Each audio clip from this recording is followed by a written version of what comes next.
On va voir des images peut-être tout de suite pour démarrer, que tu nous as apporté, des vidéos. Je sais pas si on peut déclencher. Donc ça, c'est la plage. Si tu peux nous décrire un peu. Alors, c'est un domaine familial qui était l'exploitation agricole de mon grand-père, que j'ai récupéré au début des années 90. Donc c'est un domaine qui faisait plusieurs centaines d'hectares, où il y avait des maisons en ruine. Donc j'ai commencé à restaurer la première maison, les premières maisons datent du XVIe siècle, fin du XVIe siècle. Et petit à petit, d'année en année, l'idée d'un hôtel éclaté a germé. Donc il y a aujourd'hui une vingtaine d'hébergements qui sont toutes traitées comme des chambres, qui sont dispersées sur 2500 hectares. Il y a 3 restaurants, donc un restaurant au bord de l'eau. Donc le restaurant de la plage qu'on est en train de voir. Hein. Ah ben voilà. Qui est bien entendu dont la cuisine est tournée vers la mer, qui n'est pas loin. Donc c'était une ancienne cabane de pêcheurs qui a été réaménagée, tout en bois flotté. Et ça, c'est le fleuve Orto, l'eau qui se jette juste devant le restaurant. Donc vous avez l'eau douce et l'eau salée. Donc c'est une carte, c'est une ardoise, donc qui est faite quotidiennement en fonction des produits du jour, dont l'essentiel proviennent de notre exploitation. Parce que ce domaine, cet hôtel, c'est un hôtel, était à la base une exploitation agricole. Donc la plupart des produits qui sont transformés dans nos cuisines sont issus de l'exploitation. Donc il y a bien entendu de l'élevage bovin, de l'élevage ovin. Donc nous faisons notre fromage, notre lait, il y a un poulailler, il y a un potager, il y a 2 potagers immenses. Le plus proche est à 5 mètres des cuisines d'un des restaurants. Donc quand on parlait du côté locavore et du circuit court, on est dans le circuit très court même. Il y aura de la vigne, des agrumes, des plantes aromatiques et bien entendu toutes les plantes que nous donne le maquis naturellement. Donc petit à petit, la partie hôtelière a évolué, s'est développée, en même temps que toute la partie agricole, bien entendu. Au fur et à mesure que nous développions le domaine, ça fait maintenant 26 ans que nous y travaillons, l'idée de tout produire s'est concrétisée et nous produisons pratiquement tout. Vous avez un fromager sur le site. 3 bergers fromagers, donc uniquement du fromage de brebis. Vous avez un producteur de miel. Il y a le miel, il y a les olives, donc pour faire notre huile. Il y a l'huile d'olive. Il y a 3 huiles différentes. Il y a la viande, donc il y a un élevage bovin, il y a 170 bovins. Donc c'est essentiellement les veaux, donc on a déposé une marque qui est le veau iodé de Mourtes. Ce sont des veaux qui sont élevés en bord de mer. Bientôt de la vigne. Oui, ça c'est pour l'année prochaine, on espère. Non, elle est plantée, mais ce sera pour dans 4 ans. 4 ans. Ouais. On pourra déguster un clos Murtoli dans 4 ans. Exactement. Qu'est-ce qui fait que tu as décidé d'aller vers de la production locavore, de l'autoproduction? C'était un souhait de reprendre le flambeau de ton grand-père, parce que ton grand-père faisait déjà ça sur le domaine. En fin de compte, j'ai rien décidé. Ça s'est fait naturellement, puisque ce domaine vivait complètement en autarcie. Il y avait des familles différentes qui y vivaient. Chacun produisait ce qu'il lui fallait pour vivre. Donc je n'ai fait que continuer à adapter à un modèle hôtelier de restauration ce qui se faisait il y a 300 ans. Ce modèle-là, tu l'as conçu pierre par pierre, c'est-à-dire que tu n'as pas eu une vision d'emblée de tout ce que tu voulais faire. Ça s'est construit petit à petit. Donc ça fait 26 ans que tu travailles dessus. Alors Dieu merci, je n'ai eu ni les moyens ni la vision de tout faire d'un coup. Donc le fait de le faire progressivement, ça a permis de ne pas trop faire d'erreurs, justement, de respecter les lieux, d'aménager les maisons telles qu'elles étaient à l'époque, de réhabiliter toute la partie agricole, les forêts, les chemins d'accès, sans dénaturer et en préservant la nature. Donc dans la préparation, on s'amusait un petit calcul. La principauté de Monaco, c'est à peu près 200 hectares. Murtoli, c'est 2500 hectares. Donc c'est pour donner plus de 10 un ordre fois d'idée, c'est 10 Monaco. fois Monaco. Ouais. Donc avec un peu moins de béton. Un peu moins de béton. Comment on gère un domaine hôtelier qui fait 2500 hectares avec une vingtaine de bergeries réparties sur l'ensemble? Comment ça se gère? Parce que vous délivrez des petits déjeuners tous les matins, frais, à 8h30. Exactement. Donc tous les matins, la tournée du petit déjeuner fait 60 km. Donc chaque personne ne fait pas 60 km, mais quand on additionne les kilomètres faits par chaque véhicule, ça fait 60 km. Il y a combien d'employés pour faire tout ça sur le domaine? Il y a 150 employés. 150 employés d'avril à fin octobre et 80 l'hiver. Et ce que tu fais pour les garder, d'ailleurs, on peut peut-être parler de cette spécificité. C'est difficile en Corse de garder des gens. Le domaine est au sud de la Corse et c'est difficile de les garder à l'année. Donc toi, ce que tu as fait, c'est un CDI, enfin tu leur as donné à tous un CDI à l'année pour pouvoir les garder et faire en sorte d'avoir de la compétence. Pour pouvoir essayer de les garder, parce que malheureusement, le domaine est en pleine nature et isolé de tout. Les grandes villes les plus proches sont en 45 minutes de route de chez nous. Donc tout le monde sait que dans ce métier-là, en général, ce sont des jeunes. Les jeunes ont envie de bouger un peu et chez nous, c'est compliqué. Donc c'est vrai qu'on a du mal à garder les gens à l'année. Donc vous leur faites un CDI, même pendant la période de fermeture? Même ça, pendant la période de fermeture, locale.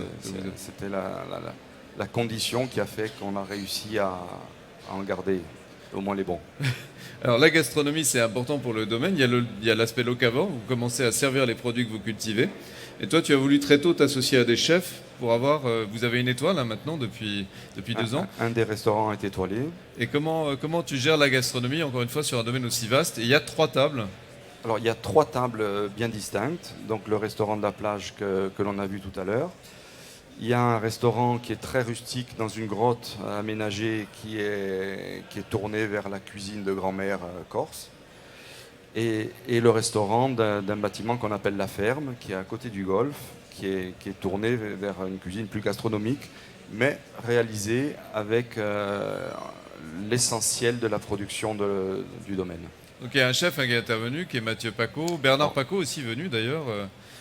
Bernard est venu pour un week-end gastronomique. Ensuite, il a prêté main forte à Mathieu, qui s'occupe de ce restaurant de juin à septembre. Et il y a beaucoup de chefs qui viennent faire en fait des masterclass à Murtoli. Donc Passard est venu, Pierre Hermé est venu aussi. Oui. Donc ce lien avec la gastronomie, pour toi, il est important. Il y en a un qui est devant nous, Jean-Marc Banzo, que je salue, qui vient régulièrement, qui est venu d'ailleurs la semaine dernière nous faire un excellent menu gibier. Parce qu'on a aussi une activité chasse. Parce que c'est un domaine de chasse aussi. C'est aussi un domaine de chasse. C'est aussi un domaine de chasse, il y a un golf. Il y a des tas d'activités. Alors, c'est pas trop lié à la gastronomie, mais en ce moment, on est en train d'organiser sur place une semaine détox avec la pensée sauvage. Alors, la pensée sauvage, c'est des herbes, c'est une méthode Ce sont des jeunes au jus ou des jeunes avec uniquement des fruits et des légumes, de l'activité quotidienne qui vous permettent de vous alléger en une semaine. Et toi, tu le fais d'ailleurs ce régime, il faut le dire. Hein. Oui, je le fais. Tu es avec tes clients, jusqu'au bout. J'ai fait le tour, là, je souffre un peu. Là.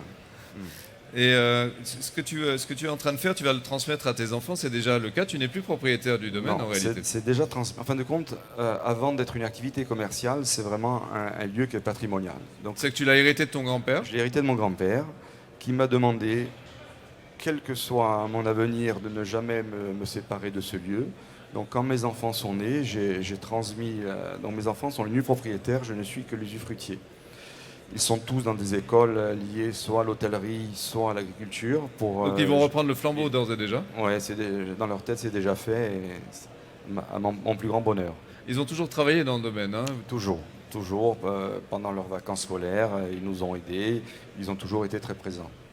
Comment est-ce que tu vois l'avenir du domaine de Murtoli? Quels sont tes projets pour les années à venir?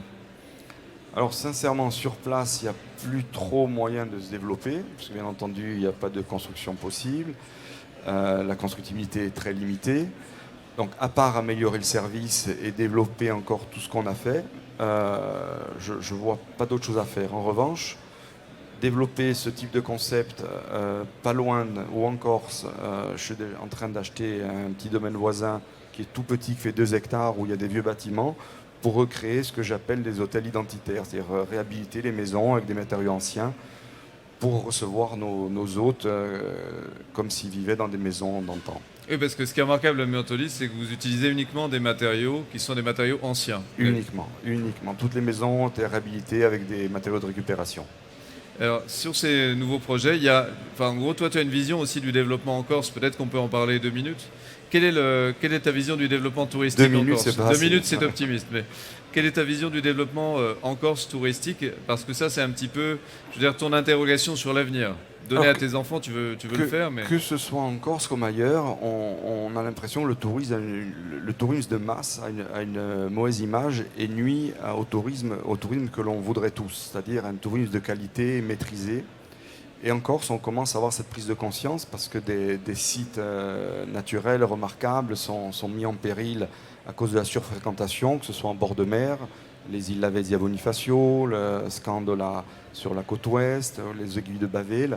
Donc la surfréquentation touristique met en péril des sites qui font l'image de la Corse derrière le monde, avec bien entendu les belles maisons qui sont présentes en Corse.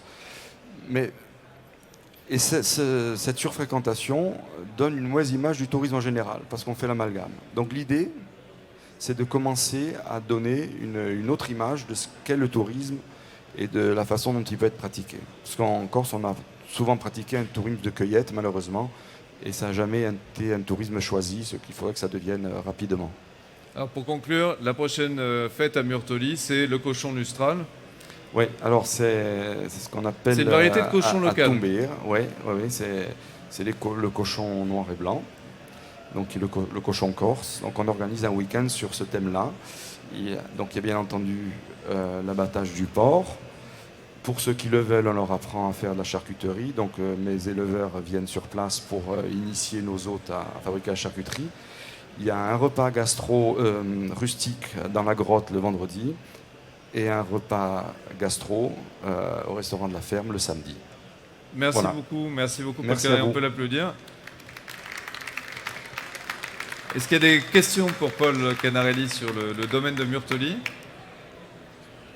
Pas de questions. Ah, une question du chef. Alors, on a un micro. Je ne sais pas s'il marche. Ça fonctionne. Pardon. En fait, ce n'est pas une question, Paul. C'est que dans l'ensemble de cette présentation absolument magnifique du domaine de Murtoli, il y a un argument majeur sur ce lieu que vous n'avez pas développé, c'est l'esprit Murtoli. L'état d'esprit de ce lieu qui est animé par Paul, mais par des équipes absolument magnifiques tout autour de lui. Et l'esprit Murtoli, quand on est là-bas, c'est la Corse, quoi. Et ce que on voit, et ce que l'on perçoit au travers de l'image, mais un peu moins au travers de la saveur des mots, c'est que Murtoli, c'est un lieu absolument unique. C'est un lieu où il y a un développement de la culture corse, de l'image corse, de la fidélité corse, qui est absolument extraordinaire et qui, à mon sens, pénètre tous les résidents dès qu'ils arrivent sur le domaine. Ce domaine est un lieu d'exception, vous l'avez compris, et je pense que pouvoir y aller au moins une fois dans sa vie est un cadeau de vie. Voilà, et il faut la Corse pour remercier Paul pour tous les efforts qu'il fait. Vous avez mon meilleur ambassadeur. Merci à vous.